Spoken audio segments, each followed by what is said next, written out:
안녕하세요, 비트TV입니다. 제가 어제 이야기 드렸죠. 리만 브로더스 사태.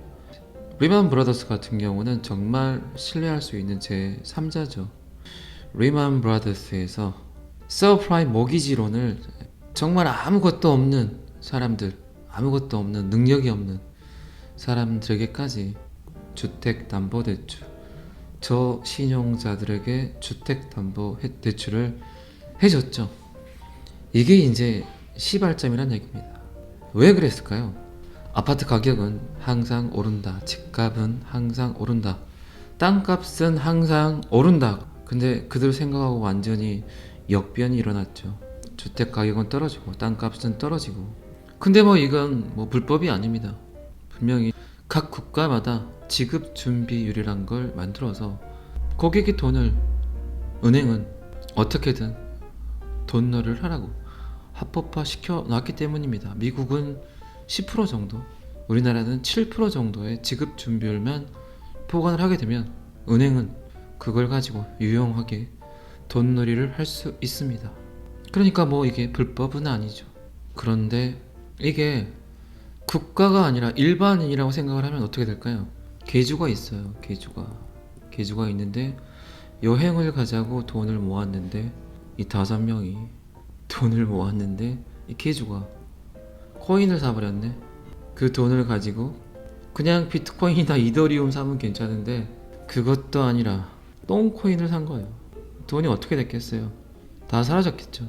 그렇게 되면 어떻게 됩니까? 이분들이 고소를 하게 되면 이분은 뭔가 법적 조치를 받겠죠. 그런데 은행은 그거하고 틀리다는 겁니다. 어떻게든 은행은 돈놀이를 하게끔 합법화 시켜놨다는 겁니다.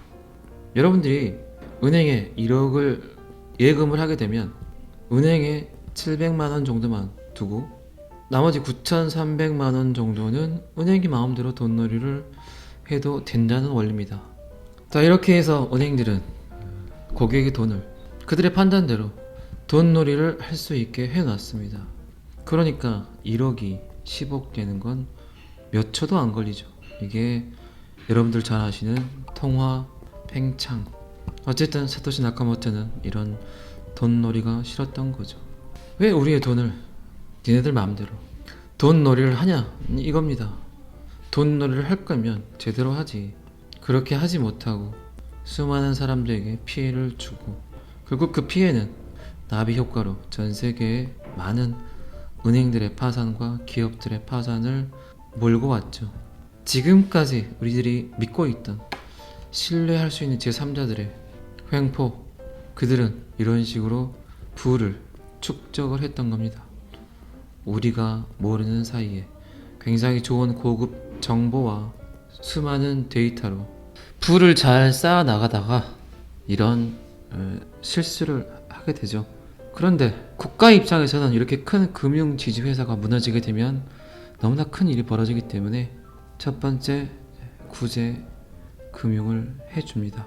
사토시 나카모토가 2009년 1월 3일 비트코인의 첫 번째 블로그에 썼던 메시지, 이제 곧 두 번째 구제 금융을 해줘야 될 날이 올 것이다. 그 일이 또 벌어지게 된다면 전 세계 모든 경제가 휘청거릴 것이다. 그 일이 오기 전에 나는 순수한 P2P 방식의 온라인상에서 전자화폐 시스템을 만들겠다. 자, 여기까지가 비트코인이 나오게 된 역사입니다. 탄생 비화. 제가 신뢰할 수 있는 제3자라는 표현을 많이 쓰는 이유가 비트코인 백서에 그렇게 나와 있습니다. 신뢰할 수 있는 제3자들의 횡포. 신뢰할 수 있는 제3자들의 횡포는 너무나 많죠. 사회 곳곳에 정치, 경제, 문화, 예술, 스포츠, 미투도 마찬가지죠. 신뢰할 수 있는 제3자들의 횡포죠. 그들의 권력으로 많은 것들을 요구를 했죠. 나의 권력으로 니들이 원하는 걸 얻기 위해선 니들이 나에게 뭔가를 주어라.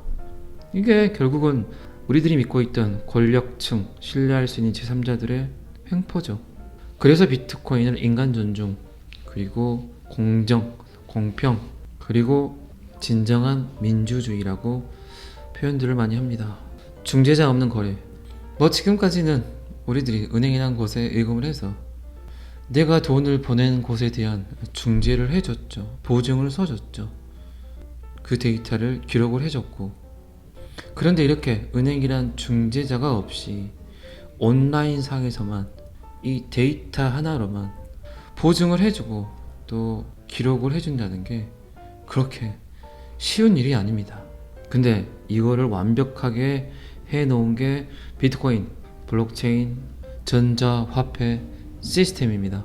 신뢰할 수 있는 제3자들의 횡포는 사회 곳곳에 만연돼 있습니다. 미투 이야기를 방금 제가 했지만 미투도 마찬가지고 많은 것들이 불합리하고 부조리하고 공평하지가 않다는 거, 공정하지가 않다는 거 여러분들 많이 살면서 느끼셨을 겁니다. 그게 싫은 겁니다.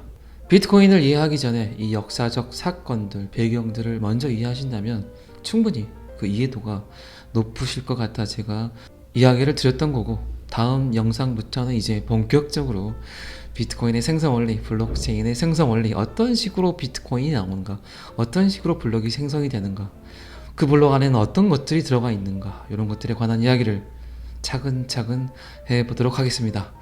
오늘은 여기까지 하겠습니다. 구독과 좋아요는 항상 저를 힘나게 합니다. 감사합니다. 비트TV였습니다.